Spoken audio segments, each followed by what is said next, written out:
Students, तो पिछली video में आपने जाना था कि स्पीड, वेलोसिटी और एक्सीलरेशन क्या होती है।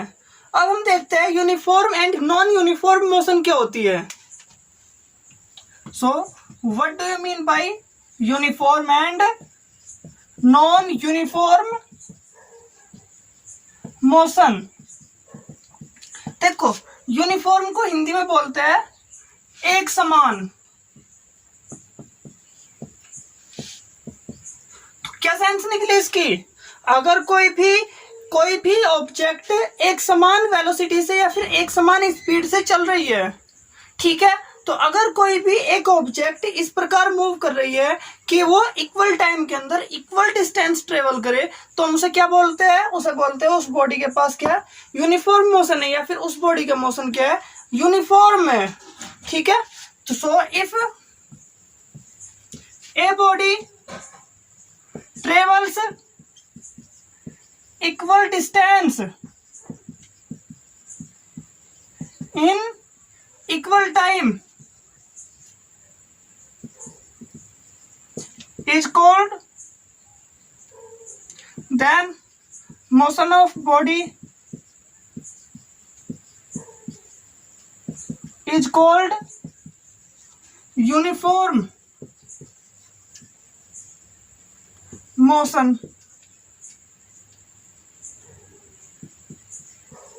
Otherwise non-uniform. तो अगर कोई भी एक ऑब्जेक्ट इक्वल टाइम के अंदर इक्वल डिस्टेंस को ट्रेवल कर रही है तो क्या होगी? यूनिफॉर्म मोशन होगी। और अगर वो इक्वल टाइम के अंदर इक्वल डिस्टेंस को ट्रेवल नहीं कर रही है तो क्या होगी? नॉन यूनिफॉर्म होगी। तो इससे मुझे कंक्लूजन निकलता है, अगर आपकी बॉडी की वेलोसिटी अगर हम एक स्ट्रेट लाइन के अंदर चल रहे हो, तो मैंने बताया था वेलोसिटी और स्पीड की एक ही सेंस निकलती है। तो अगर आपकी बॉडी की स्पीड यूनिफॉर्म है, मतलब कांस्टेंट है, तो क्या होगी? यूनिफॉर्म होगी, वरना वो नॉन यूनिफॉर्म होगी। तो क्या हो गई? If speed of a body is constant, then it will be in uniform motion. ठीक है, तो कोई भी ऑब्जेक्ट यूनिफॉर्म मोशन में कब होगी? जब उसकी स्पीड कांस्टेंट होगी। तो इसका मतलब क्या है? स्पीड क्या है? कांस्टेंट है। आई होप ये आपको क्लियर हो गया होगा। अब आप इसका एक स्क्रीनशॉट लेना चाहोगे या 1, 2 and 3।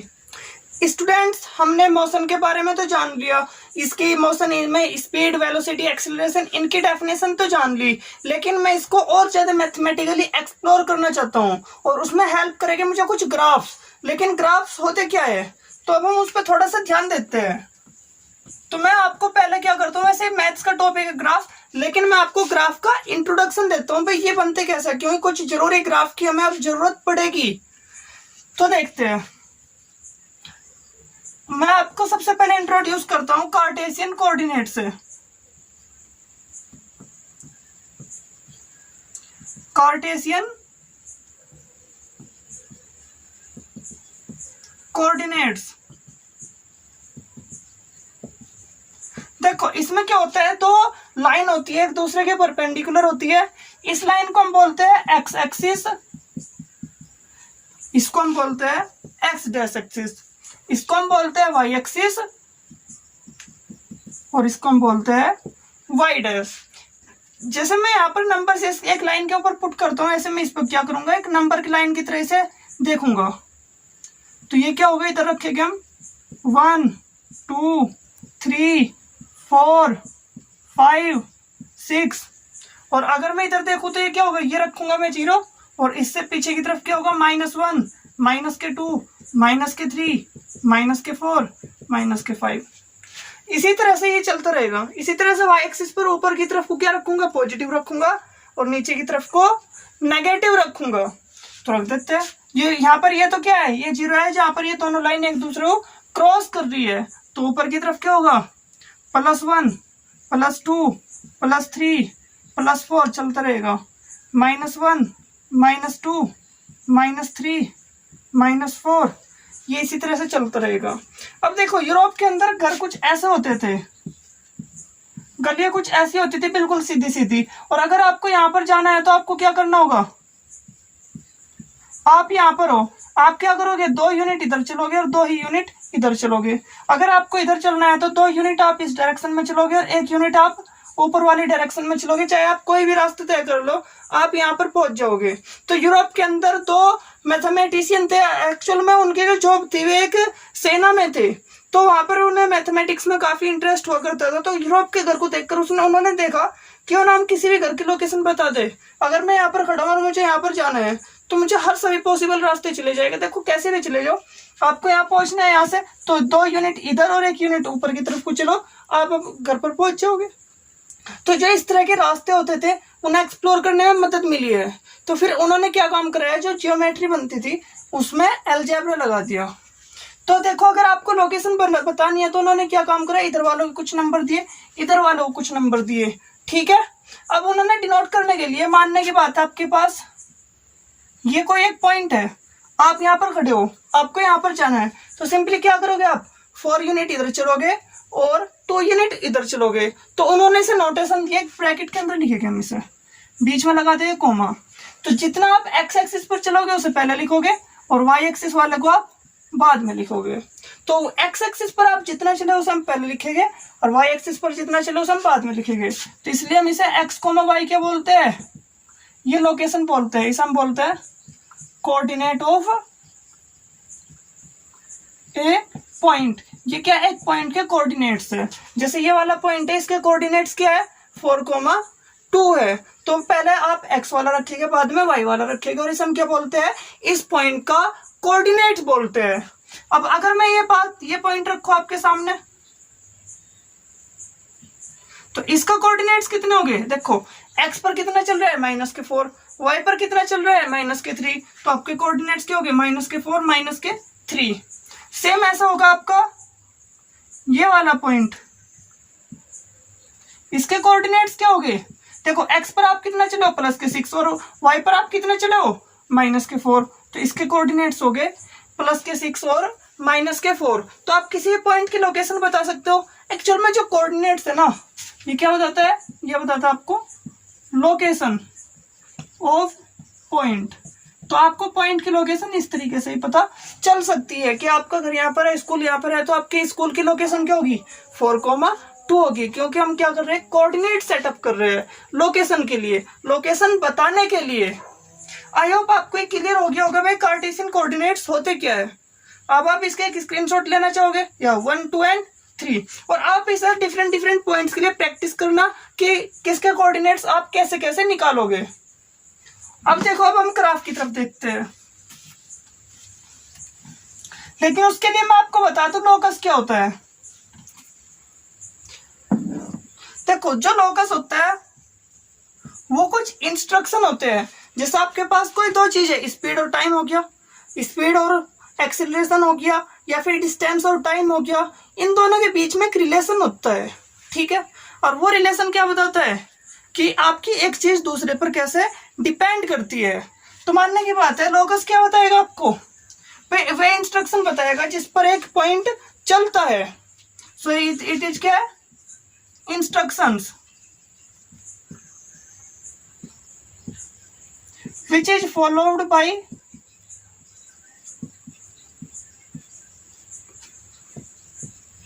a point on Cartesian plane। तो यहाँ पर लोकस क्या बताता है, लोकस वे सभी इंस्ट्रक्शन होते हैं जो किसी भी एक कार्टेशियन प्लेन के ऊपर कोई एक पॉइंट फॉलो करता है। अब देखो इसका मतलब क्या है, इसका मतलब ये है, जैसे मैं आपको बोल दिया ये वाली लाइन है, ये तो एक्स एक्सिस होगी, ये वाई एक्सिस होगी, ये वाई डैश, ये एक्स डैश। अब ये थोड़ा ठीक से बना लेता हूं, ये बिल्कुल स्मूथ लाइन है। अब ये जो लाइन है ना, इसका नाम है y = -x। देखो ये जो y = -x है ना, ये क्या है, इसका लोकस है, क्योंकि ये इक्वेशन इसके ऊपर जितने पॉइंट्स है ना, ये पॉइंट्स है, उन सभी को एक मानकर उन्हें इंस्ट्रक्शन दे रही है। क्योंकि आप कोई भी पॉइंट देख लो, अगर ये वाला पॉइंट देखोगे आप, तो ये क्या होगा, इसके कोऑर्डिनेट, अगर ये x है डिस्टेंस और ये y है, तो ये क्या होगा, x को माइनस के y होगा। तो अगर एक x है तो दूसरा क्या होगा, माइनस के y होगा। अगर एक माइनस के x है तो दूसरा क्या होगा, प्लस के y होगा। दोनों के साइन एक दूसरे के अपोजिट हो गए और दोनों एक दूसरे के सेम हो गए। मतलब कि अगर ये x है तो ये क्या होगा, दूसरा माइनस के x होगा, क्योंकि दोनों क्या हो गए, सेम हो गए। x इक्वल टू y है लेकिन माइनस के है, ठीक है। तो ये क्या बताता है, ये इक्वेशन बता रही है इसके ऊपर कि ये पॉइंट कहाँ कहाँ चल सकता है। इस लाइन का मतलब है ये सारे जितने पॉइंट्स है इसके, आप इधर से उधर तक, उधर से इधर तक जा सकते हैं। तो ये क्या है, इसके ऊपर जितने पॉइंट्स उनके लिए एक इंस्ट्रक्शन है, उन सभी को अलग अलग ना बोलकर इसके लोकस से रिप्रेजेंट कर दिया मैंने इसे। तो ये होगा इसका लोकस। हो सकता है ये आपको थोड़ा मुश्किल लगे, हो सकता है थोड़ा समझ से ना आए, तो ये लोकस जानना थोड़ा ठीक से होगा। लेकिन इस लोकस से अलग मैं आपको एक बात बता रहा था ग्राफ की, ठीक है, जो कुछ इसके जैसी ही दिखाई देगी। क्योंकि ये जो y equal to minus x है ना, ये एक्चुअल में y equal to minus x नहीं है, ये इसके ग्राफ है। अब इसको आपको एक रियल ग्राफ की फीलिंग आएगी, क्योंकि अभी तक यहाँ पर क्या थी, x और y एक्सिस थी, अब एक्सिस बदलेगी। अब देखो ग्राफ होता क्या है। आई होप आपने स्क्रीनशॉट ले लिया होगा, आप थोड़ा रिवाइंड कर ले लेना। अब देखो जो ग्राफ होता है ना, वो होता है दो क्वांटिटी के बीच की रिलेशनशिप का एक representation. So it's nothing but representation of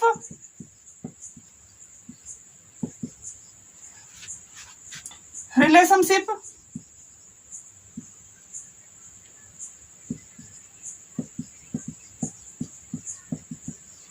between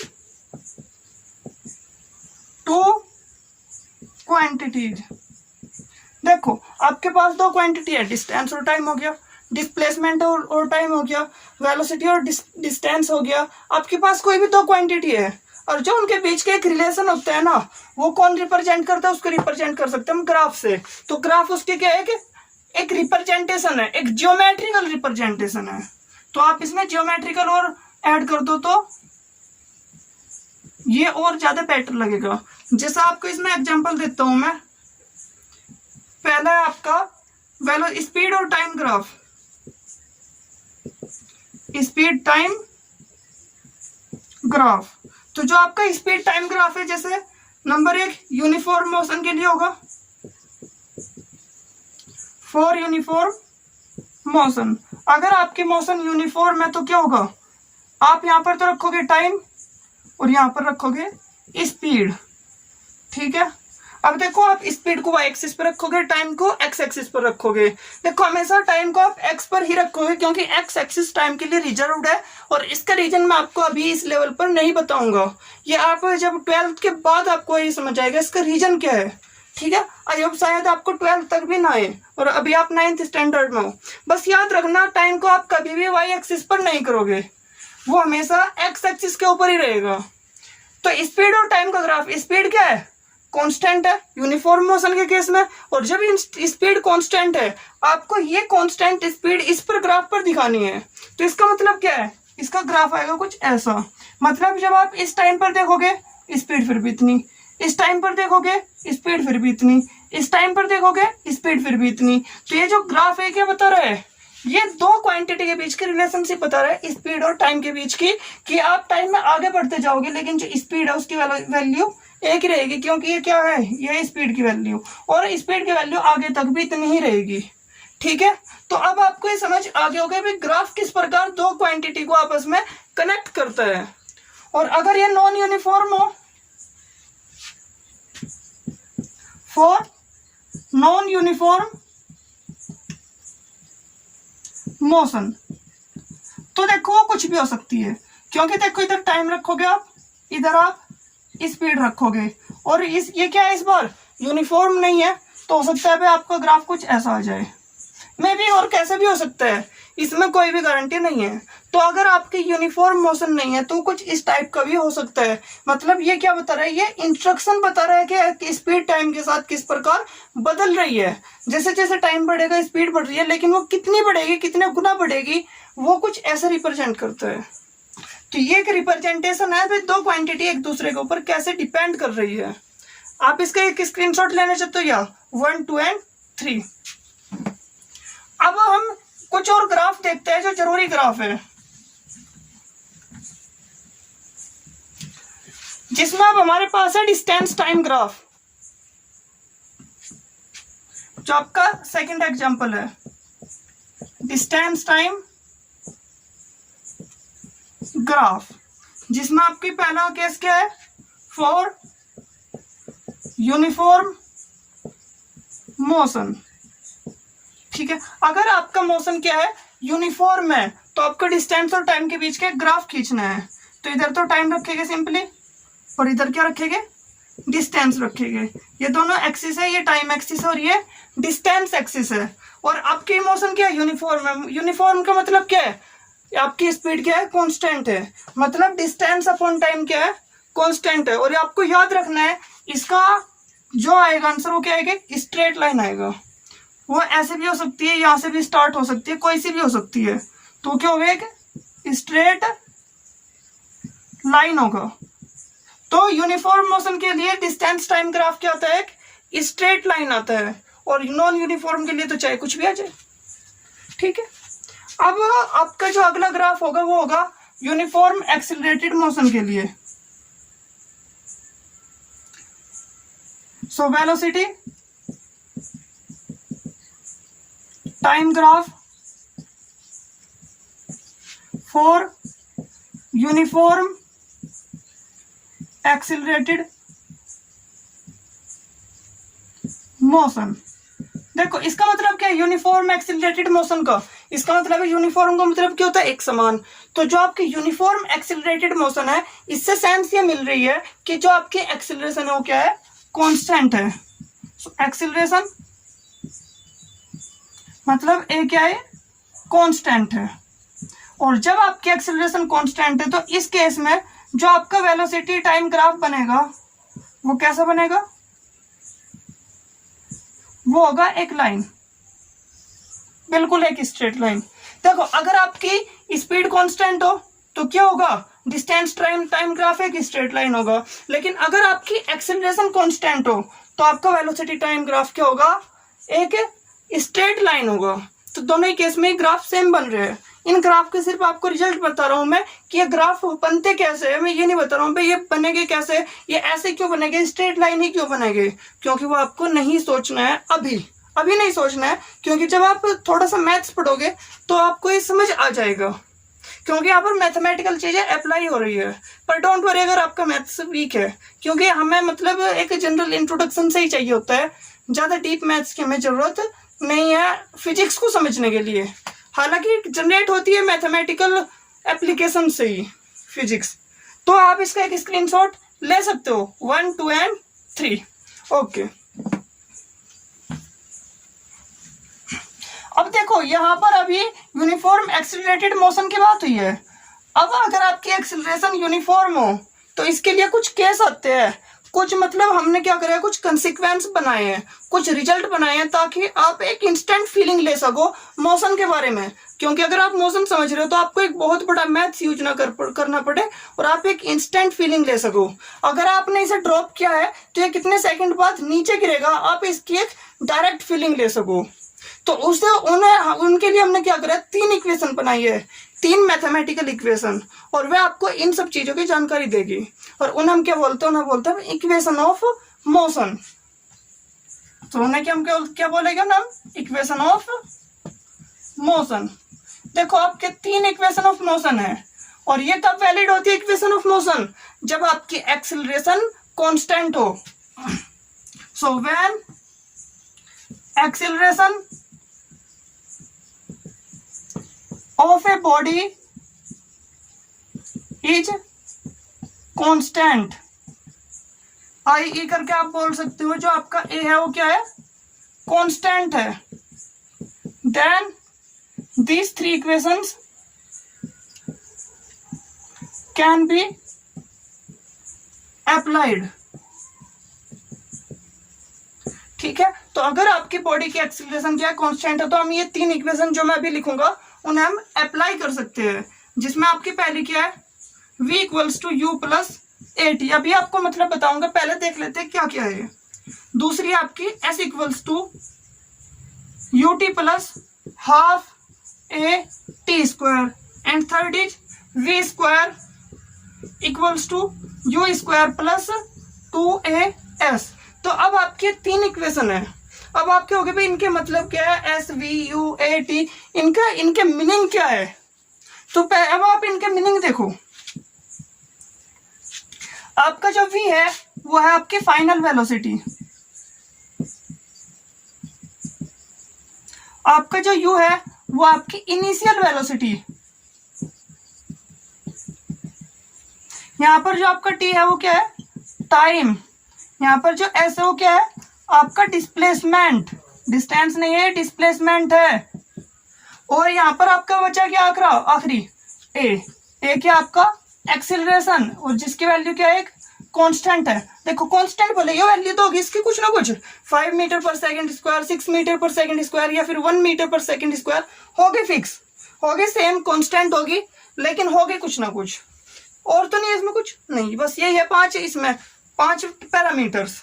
और देखो अब ये डिस्क्राइब क्या करता है, ये देखो ये डिस्क्राइब करता है, ये आपकी क्या है फाइनल वेलोसिटी, और ये आपकी क्या है इनिशियल वेलोसिटी, ये आपकी एक्सीलरेशन, और ये क्या आपका टाइम है। देखो फाइनल वेलोसिटी का मतलब क्या होता है, देखो आपके पास एक ऑब्जेक्ट है, कोई भी एक ऑब्जेक्ट है, और वो क्या है उसमें उसकी शुरुआत में कुछ ना कुछ एक वेलोसिटी होगी, आपने उसे एक्सीलरेशन दी, एक कांस्टेंट एक्सीलरेशन दी। आप इसी बॉडी को इमेजिन कर लो, ये क्या है शुरुआत में रेस्ट पर है, तो इसकी इनिशियल वेलोसिटी कितनी है 0 है, हो सकता है चल रही हो थोड़ी नीचे की तरफ गिर रही हो, तो जो आप इसकी शुरुआती केस ले रहे हो वहां पर उसकी वेलोसिटी कितनी है।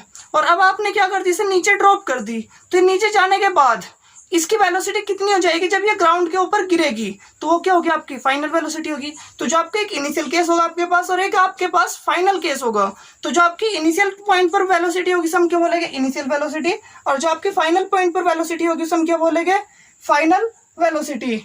और दोनों के बीच में ट्रेवल करने में आपके बॉडी को, आपके ऑब्जेक्ट को कितना टाइम लगा है, उस टाइम को हम यहाँ पे क्या लेंगे टी लेंगे।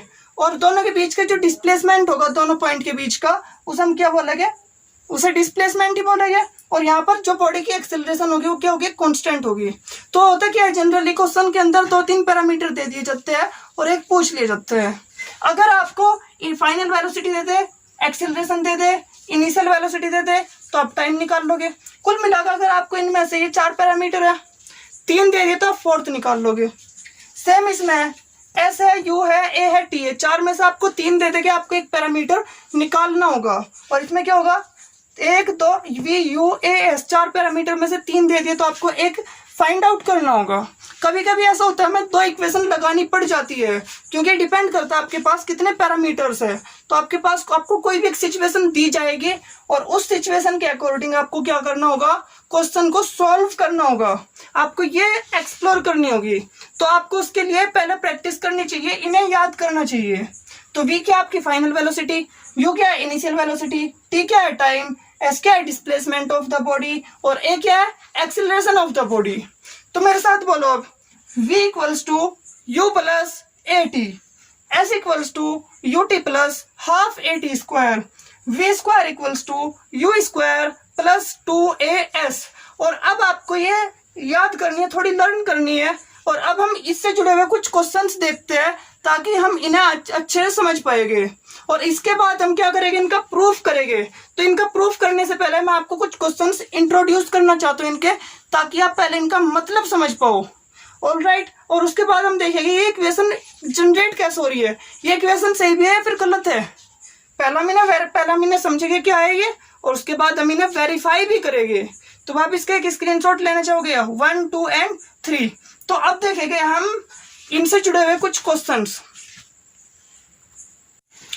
तो देखते हैं आज हम अपना पहला क्वेश्चन। तो जो क्या है, एक मोटर बोट है जो स्टार्ट होता है कहाँ पर, रेस्ट पर होता है, किसी एक झील पर। लेक का मतलब होता है झील। So a motor boat starting from rest, rest से स्टार्ट हो रही है, मतलब जो कि आपकी इनिशियल वेलोसिटी है या फिर इनिशियल स्पीड है वो कितनी है, 0 है। तो यहाँ पर u कितना है, 0 है, क्योंकि रेस्ट से स्टार्ट हो रही तो आपकी इनिशियल वेलोसिटी क्या होगी, 0 होगी। Accelerates in a straight line, वो स्ट्रेट लाइन के अंदर एक्सेलरेट होती है at the rate of 3 metre per second square. ये ms की पावर -2 का मतलब क्या है, इसका मतलब होता है मीटर पर सेकेंड स्क्वायर। तो ये क्या हुआ, 3.0 मीटर पर सेकेंड स्क्वायर। एक ही मतलब है। एस क्या करता है, सेकेंड को बताता है, रिप्रेजेंट करता है। -2 क्या है, इसका मतलब ये अपॉन में बताता है। तो ये क्या है, मीटर पर सेकेंड स्क्वायर है एक्सेलरेशन फॉर 8 सेकेंड। तो ये क्या है, 8 सेकेंड के लिए। तो जो आपका टाइम होगा वो क्या होगा, 8.0 सेकेंड होगा। अब ये पूछ रहा है how far the boat travel during this time, मतलब इस टाइम के अंदर कितना बोट ट्रेवल करती है। मतलब क्या पूछ रहा है, डिस्प्लेसमेंट पूछ रहा है। तो आपको क्या बताना है, डिस्प्लेसमेंट बताना है। अब उसमें ऐसी कौन सी इक्वेशन है जो एस यू ए और टी को क्या करती है, कंबाइन करती है, मतलब उसके बारे में जानकारी बताती है। तो आपकी है क्या, second equation of motion. So we know that s equals to u t plus half a t square. और आपके एस का मतलब क्या है, एस तो आपको निकालना है। यू कितना है, 0 है, इंटू टी कितना है, 8 है, प्लस हाफ इंटू ए कितना है, 3.0 है, और टी कितना है, 8 है। 8.0 का स्क्वायर, ये तो 0 हो जाएगा। अब देखो कितना बचेगा, ये तो 0 हो जाएगा, प्लस 1/2 इंटू 3.0 केवल 3 लिख लो। एंड 8 का स्क्वायर क्या होता है, 64 होता है, इंटू 64। ये 2 से डिवाइड करोगे तो क्या मिलेगा आपको, 32। एंड 32 3 से कितना आएगा आपका, 96। And you will have 96 metre. आप कितना चलोगे, आप चलोगे 96 मीटर। तो अब हम देखते हैं अपने नेक्स्ट क्वेश्चन को। तो अब हम देखते हैं अपना next question. A bus is moving with speed of 5 metre per second. कोई भी एक बस है आपकी, वो क्या कर रही है, ये मान लेते हैं हम, ये रही बस आपकी, ये क्या कर रही है, 5 मीटर पर सेकेंड की स्पीड से चल रही है।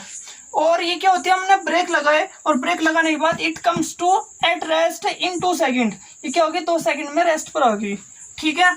तो फिर on the application of brake, brake लगाने पर तो पूछ रहा है रिटार्डेशन कितना है आपका, assuming it to be uniform. ये बोल दिया रिटार्डेशन जो आपको क्या है, यूनिफॉर्म है, लेकिन आप ये बताओ है कितना रिटार्डेशन, उसकी वैल्यू बताओ। अब ये क्या होगी, रिटार्डेशन क्या चीज है, ये तो नहीं पढ़ी हमने, या रिटार्डेशन आपने पढ़ी है, आपको बताया तो जो रिटार्डेशन होता है क्या होता है, वो सिर्फ कुछ नहीं होता, नेगेटिव वैल्यू होती है एक्सेलरेशन की। तो जो रिटार्डेशन है, देखो एक्सेलरेशन का मतलब क्या है, आपने जो आपकी बाइक है, आपने क्या करा, एक्सेलरेट किया बाइक, तो एक्सेलरेट से क्या होगा, उसकी वेलोसिटी इंक्रीज होगी। तो एक्सेलरेशन से वेलोसिटी इंक्रीज होती है और ब्रेक से वेलोसिटी डिक्रीज होती है। तो जब हम ब्रेक लगाते हैं तो हम क्या वर्ड यूज कर रहे हैं, रिटार्डेशन का, और जब हम एक्सेलरेट करते हैं तो हम क्या यूज कर रहे हैं, वर्ड एक्सेलरेशन का। कुछ नहीं, आप एक्सेलरेशन की वैल्यू अगर नेगेटिव होती है तो क्या है, रिटार्डेशन है, वरना फिर वो क्या है, आपका एक्सेलरेशन है, पॉजिटिव आ रही है। तो अगर एक्सेलरेशन की वैल्यू नेगेटिव है तो उसका मतलब हम उसके लिए हमने एक नया वर्ड बोल दिया, रिटार्डेशन है सेम। तो कुल मिलाकर हमें एक ही वैल्यू निकालनी है। वैसे हमें उसकी इनिशियल स्पीड कहते रखी है, जो शुरुआत में बस के पास है, बस के पास कितनी स्पीड है इनिशियली, 5 मीटर पर सेकेंड है। तो जो आपकी यू की वैल्यू है वो कितनी है, 5 मीटर पर सेकेंड है, ऑलराइट। और वो फिर क्या होता है, बाद में रेस्ट पर आती है। तो जो आपकी फाइनल वेलोसिटी है वो कितनी है, 0 है। और टाइम कितना लग रहा है यहाँ पर, 2 सेकेंड लग रहा है। और एक्सेलरेशन पूछा है, मतलब रिटार्डेशन एक्सेलरेशन ही है, मतलब एक ही चीज है, सिर्फ नेगेटिव वैल्यू आएगी इसकी। तो अब देखो हमें क्या पता है, देखो हमें v दे रखा है, u दे रखा है, t दे रखा है, a बताना है। v u a t कौन सी इक्वेशन लग रही है, फर्स्ट इक्वेशन जिसमें 4 वेरिएबल है, v equals to u plus a t। बस ये देखना है कौन कौन सा गिवन है और कौन सा आपको लगाना है। तो v कितना दे रखा है आपको, 0 दे रखा है, और u कितना दे रखा है आपको, 5 दे रखा है, प्लस a तो आपको निकालना, और t कितना दे रखा है, 2 दे रखा है। तो एक बात बताओ, इसे उल्टा करके लिख लोगे तो a इंटू 2 ये क्या होगा, 2a होगा, प्लस का 5 इक्वल्स टू 0 होगा। तो ये क्या आएगा, 2a इक्वल्स टू माइनस के 5 आएगा, और a इक्वल्स टू क्या आएगा, माइनस के 5/2, जो कितना होगा, जो होगा 2.5। तो ये आएगा 2.5 metre per second square. Minus का, ये आपकी रिटार्डेशन है। देखो ये एक्सेलरेशन कितनी आई है, नेगेटिव आई है, माइनस का 2.5 आई है। लेकिन अगर मैं रिटार्डेशन की बात करूं तो कितना होगा, रिटार्डेशन होगा आपका प्लस का 2.5 मीटर पर सेकेंड स्क्वायर, क्योंकि एक्सेलरेशन की वैल्यू नेगेटिव का मतलब क्या है, ये रिटार्ड कर रहा है, बाकी सब सेम है। तो अब आप देखोगे इसका थोड़ा सा ये रहा पॉइंट, तो अब आपको नीचे भी दिख गया होगा। अब आप इसका एक स्क्रीनशॉट लेना चाहोगे या 1, 2 एंड 3। अब देखो ये जितने भी हमने पढ़े एप्लीकेशंस पढ़ी है, ये जितने हम इक्वेशन ऑफ मोशन को देख रहे हैं, एक्सप्लोर कर रहे हैं, ये आई थिंक इतने तो एग्जाम्पल काफी होगी। अब आप एक एक क्वेश्चन को ट्राई करोगे और फिर उसे सॉल्व कर कर मुझे दिखाओगे, मुझसे डिस्कस करोगे, और अगर कोई भी डाउट आता है तो आप जस्ट मुझसे पूछोगे। ऑलराइट, तो अब जो आपको ये मिल रहा है, मतलब ये क्वेश्चन है, अब ये आपको अप्लाई करना है। अब अगले वीडियो में हम क्या देखेंगे, इसका प्रूफ देखेंगे, और इसका प्रूफ होगा ग्राफ की मदद से। हो सकता है आपको ग्राफ समझ ना आए हो इतना, तो डोंट वरी, आपको इतना डीप में नहीं देखना है। जब हम यूज करेंगे तो हम सिर्फ कुछ जरूरी बातें याद कर लेंगे, क्योंकि ग्राफ आपके सिलेबस में नहीं है, वो आपको डिटेल में मैथमेटिक्स से ही समझ आएगा। वो भी हो सकता है शायद 12th के बाद आपको ग्राफ समझ आए, 12th तक ना आए। बहुत सारे स्टूडेंट्स ऐसे होते हैं जिन्हें 12th तक ग्राफ समझ आता ही नहीं है, so don't worry about that. Alright, तो मिलते हैं आप नेक्स्ट वीडियो के अंदर। Thanks for watching the video.